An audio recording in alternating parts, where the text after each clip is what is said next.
Chapter 90, Revisiting Langlang Village. Things remain, but people change. The heart finds peace in the familiar home 3. He remembered that Hongliu lived on the west side of the village, very close to Da Nia's home. But when he arrived on the western side, he noticed that Da Nia's house was empty, without a trace of anyone or anything. Before he even landed, he heard the sound of an argument coming from within the picket fence. "Who are you, daring to touch my wife? I just wanted to talk to Hongliu." Hovering above the fenced vegetable garden, Han Yi saw a burly man fiercely protecting a young woman cradling a child in her arms. The man was cursing and glaring at Wang Daniu. Wang Daniu looked desolate, as if he was somewhat melancholic. "You can talk, but why did you have to touch?" "I understand. My apologies." Facing the demon cultivator, Wang Daniu, who slaughtered men as if cutting vegetables, looked as innocent as a child before ordinary people. "Daniu, why did you come here again? Haven't I said we should not meet again?" Hongliu, while not particularly striking, had a gentle and honest face. Watching Wang Daniu, she too had red eyes. It seemed she didn't want to face him. "I just wanted to say goodbye formally and also to share some good news with you." Wang Daniu wiped tears from the corner of his eyes.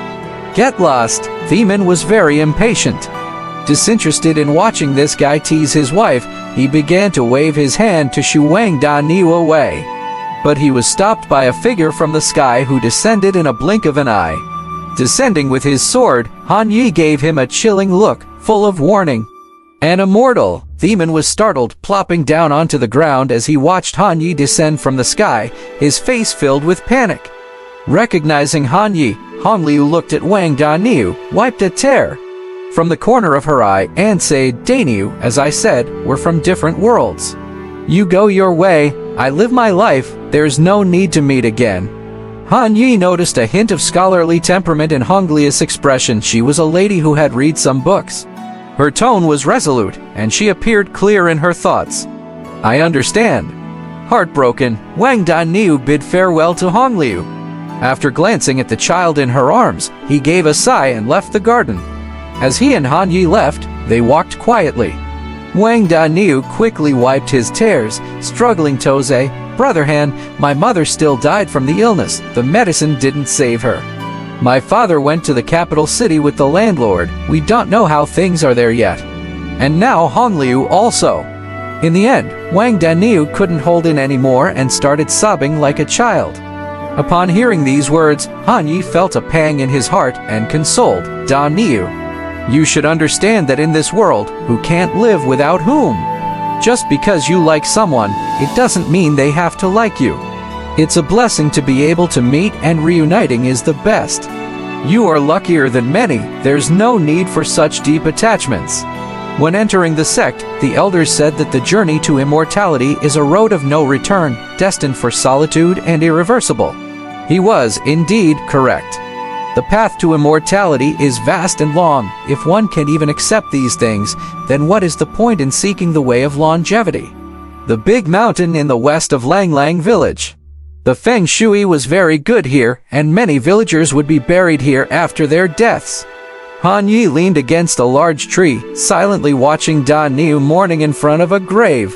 Upon reaching the grave, Wang Daniu knelt down obediently. His eyes still carried the marks of his tears as he spoke with a naivesmal, "Mother, I have joined the Dragon Sparrow sect and have reached the river realm in cultivation. Soon, I can break through to the foundation establishment stage. As I heard, foundation establishment is a real cultivator, just one step away from the immortals you often mention. Look, this is the fireball technique, which can create fire from nothing. With this, my father won't have to chop firewood in the mountains anymore. My father went to the capital city. I do not know when I will see him. This is the abstinence pill. With it, you can go 3 days and 3 nights without eating. Unfortunately, I couldn't bring it back for you. I made many good brothers in the sect who take good care of me. You don't have to worry about me being cheated by anyone." In the dense forest, it was quiet all around, with the gravestone standing silently in peace. After half an hour, Wang Daniu finally lit the last incense stick and said, "Mother, I will surely become the remarkable person you spoke of and do my best in everything." Han Yi stood behind Da Niu, patting his shoulder, saying, "Rest assured, Da Niu, as long as I, Han Yi, am here, one day we will stand at the pinnacle of the cultivator's world." After a long while, the two left the place, leaving behind only the burned-out candles.